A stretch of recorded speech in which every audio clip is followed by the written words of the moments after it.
Hi, Johnny Burgin here with another Chicago Blues guitar lesson. This time I'm all the way up in Vashon Island in the Pacific Northwest.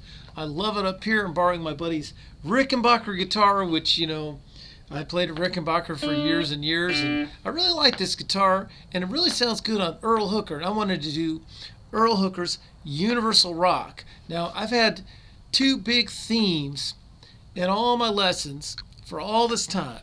And one is to change your add-on to your right hand. So many people are like, I just play a pick, or I only use my fingers, or whatever. It's like, no, use the fingers, use your fingers, use a pick, use thumb picks and finger picks. Do it all and add on to what you have. Don't throw away what you have or change it, just add to it. And the other thing to add to is playing in different positions. Like Universal Rock is amazing, and it's in D. Yeah, he's playing in the E position, you could say, in the key of D.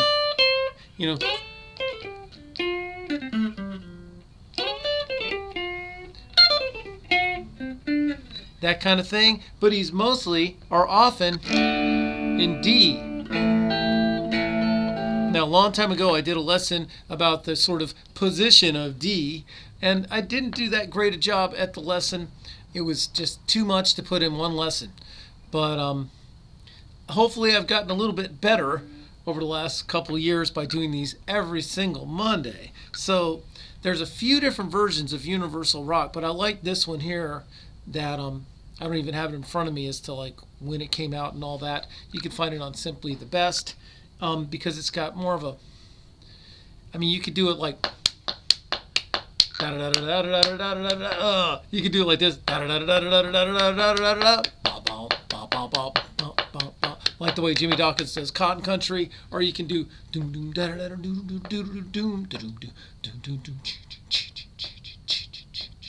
so that's a little bit more laid back, a little bit easier to learn. So if you were to start this song, and by the way, this song is great for like an opening for a set. This kind of says, one of these days I have to do a lesson about sets, putting sets together, because that is really the proper unit of measurement for blues is a set.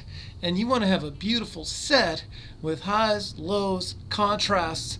You want it to be interesting, and you want it to say who you are and what you're all about. So for me, especially back when I had my Rickenbacker, I would often start out with this song. So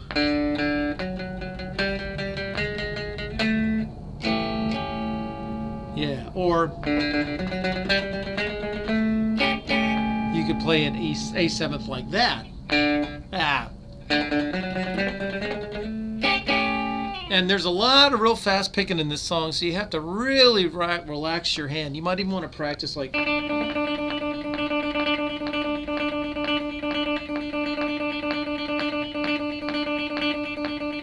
I'm not picking hard.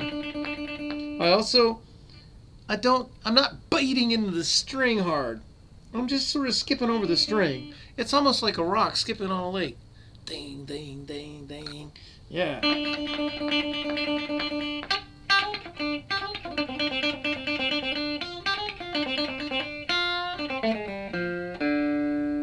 And then he goes, anyway, I'm getting way ahead of myself. But just, you could practice that first, because like if you're playing it too stiff, it's never going to sound right. So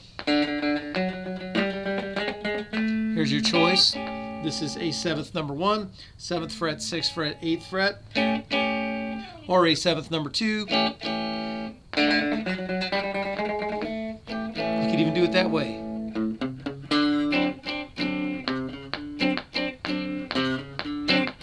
This is just like if you're going to practice with a looper, which just so happen to have my looper here. So I'm going to play the intro and then hit a loop, and then I'm going to play some of the things that are on the record, or some of the things that I recall are on the record. I didn't study this totally note for note as hard as I could have. It's been a very hectic traveling schedule. I drove here from Memphis, Albuquerque, San Jose, up to Kelseyville, Lake County, that's Mendocino out there, back to San Jose, and then up here. So, not note for note, really, but I'm such an Earl Hooker freak. We're going to talk about what's going on in this song. So So let's try it.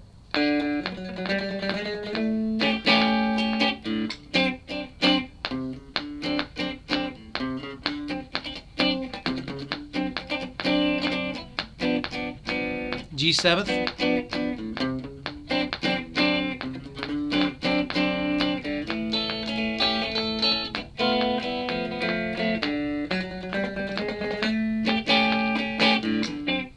Okay, now we're ready to go.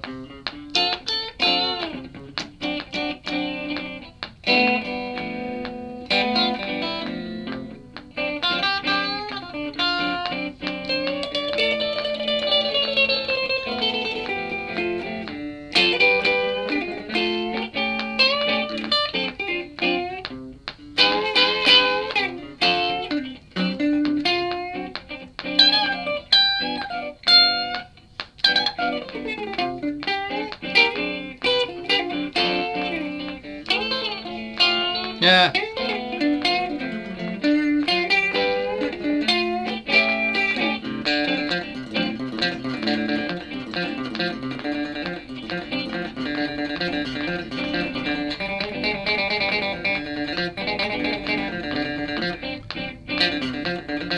I'm fired. Ah, okay. See, this is why Earl Hooker's one of the greatest. You know, it's harder to play than, and you might go, oh, that was easy. Well, try it yourself, all right? So, you know, over these nice 7th chords, D7th, it's at C, then turn to the 7th, then move it up 2 frets, and then this is a nice G7th chord. This is 3, 4, 3, 3.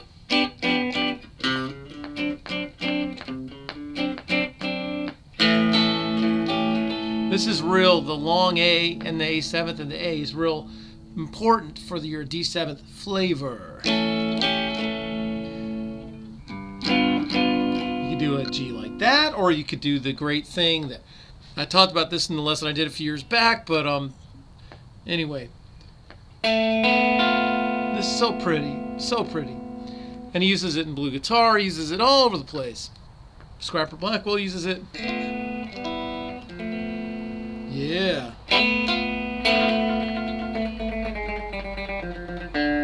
Notice that was the intro turned upside down, right?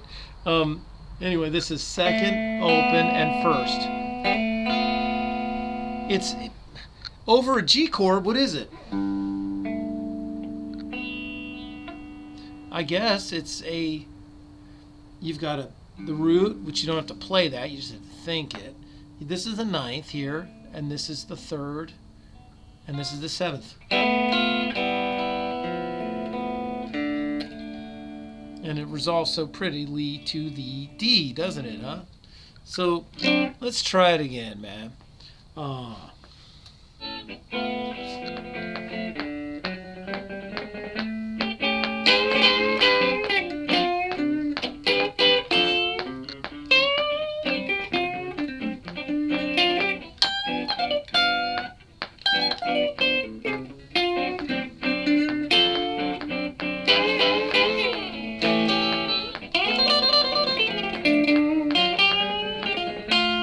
Yeah.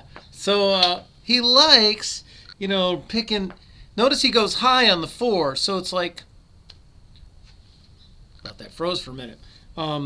So just on the 1, 2, he'll play something funky. And it's kind of like, got my mojo working, just don't work in you.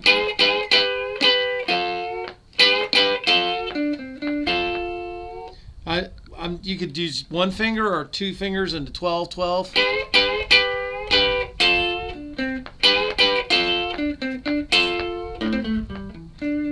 Or, and then when it goes down, that's one thing I like about D and B. They go down to the 4, not up to the 4, like D. And then you go down to 4.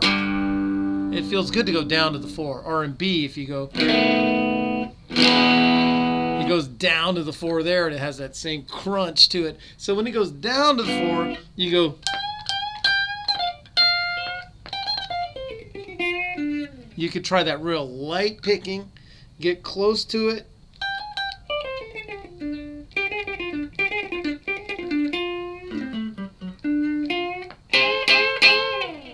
That's his, and then he's always biting you with that. He's like kind of like a snarling dog with that.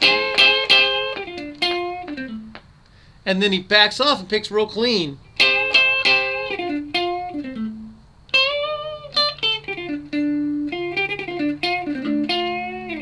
Yeah. That's just moving your finger 12, 13, G string.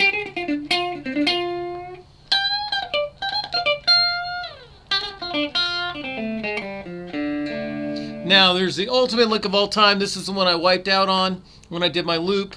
I'm going to try it again.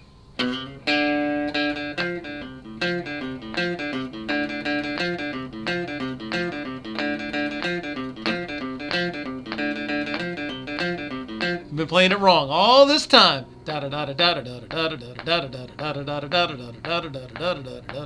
It's kind of like the way Junior Wells will go, you know, like that on his harp with slapping the tongue like that is kind of how he did it. It's almost like, oh, I can do that too. Or it's very hillbilly-ish, you know. It's like he's sort of the, because there is a country strain to Earl Hooker. I mean, look at all the country songs he did. Red River, the Red River Valley, or Red River Rock, or whatever it is, and Steel Guitar Rag, all that. Yeah.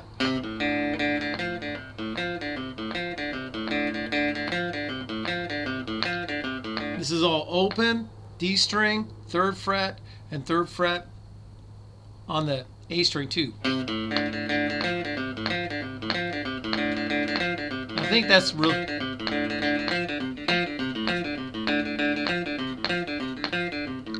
Then when it goes to the 4, I'm just doing that so you'll think the 4.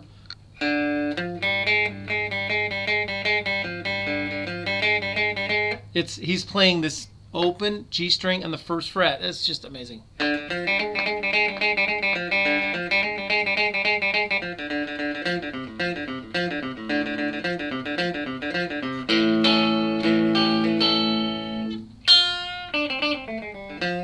Something like that. I don't have it right, but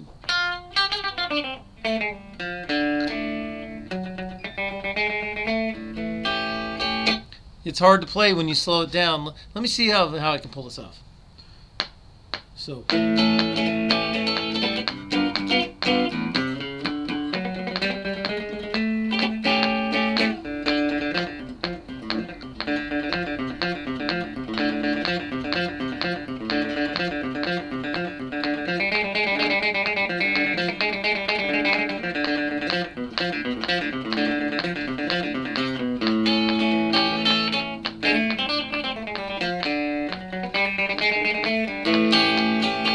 Or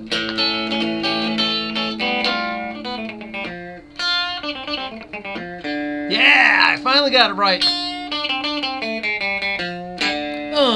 Yeah, that was close as I'm gonna get, I think. Just think about a D minor chord. 1st fret, E.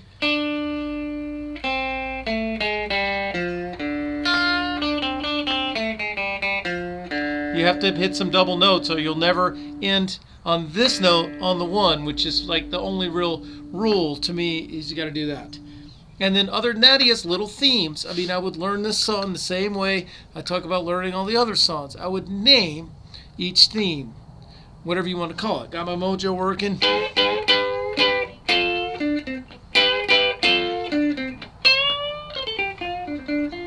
See, that was the answer. He hit it kind of hard, and then he answered real clean and backed off.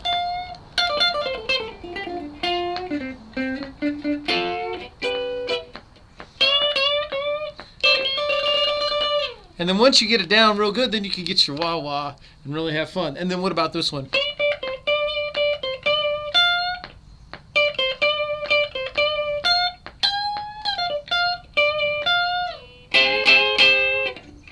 He loves that lick. It's typical. It's something that a typical lead guitar player would do, but he puts it in the most devastating place. 12th fret, 13th fret, G, B strings. So if you're starting on the 1, let's see. Okay.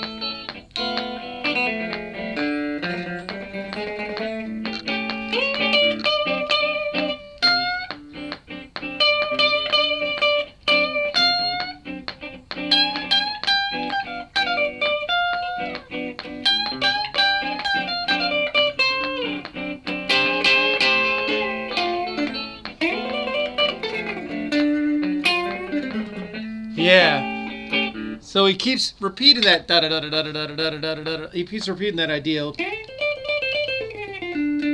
Or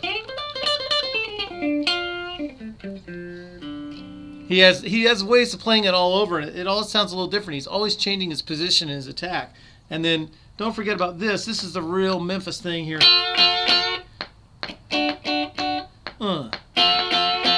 You take the top part of the D chord, move it up 3 frets. What you got? You have a D minor chord. But don't think about it like a minor chord. Just think about it like a real funky D chord over this.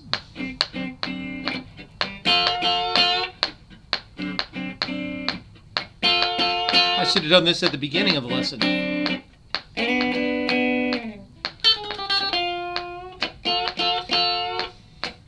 So now I'm not exactly playing universal rock, but I'm trying to take those principles and simplify it to make it easier. You can play your parts of chords, dot, dot, dot, dot, dot, dot, dot, dot, dot. And then over that dot, dot, dot, you can add your little comments, you know.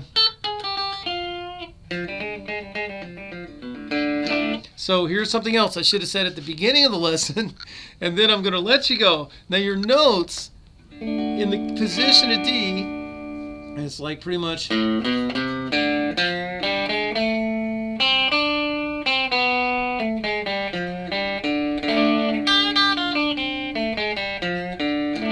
Let's try it again.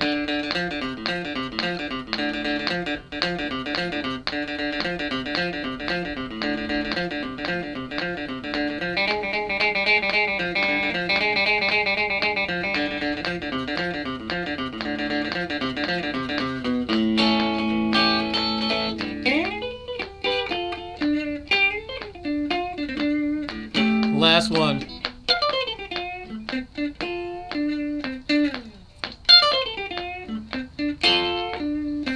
Here we go. Up in G, back to D.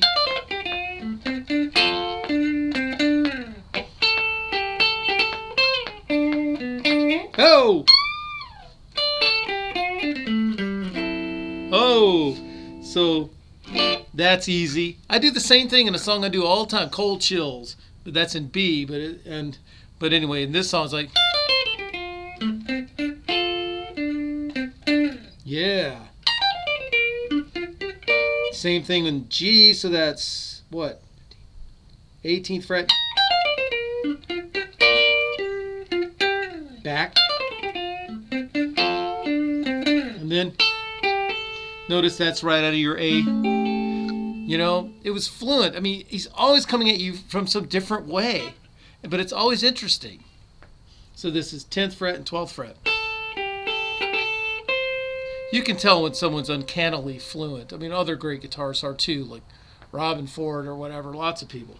But Earl Hooker had that off-the-charts fluency. And then now he's going, you got to really sting that note. This is, God knows what fret this is. This guitar has a lot of frets. 15, 16, 17, okay? 18, 19, 20th fret. It's got to be the 20th fret. Anyway, it's the C note, the highest C note on your E string. Hit that up.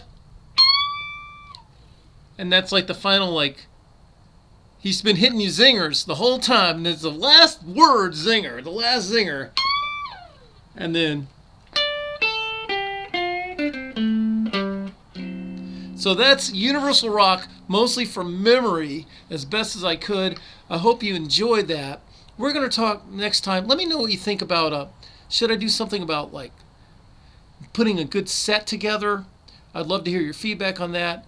Now, I know most of you guys didn't get to see Earl Hooker. He died pretty young, a long time ago. But if you have Earl Hooker memories or whatever, I'm always up for listening to any of that. And thanks for watching. Join me on Patreon to support these free lessons, and subscribe to my YouTube channel. Tell your friends, and come out and see a show. Thanks a lot. See you next time.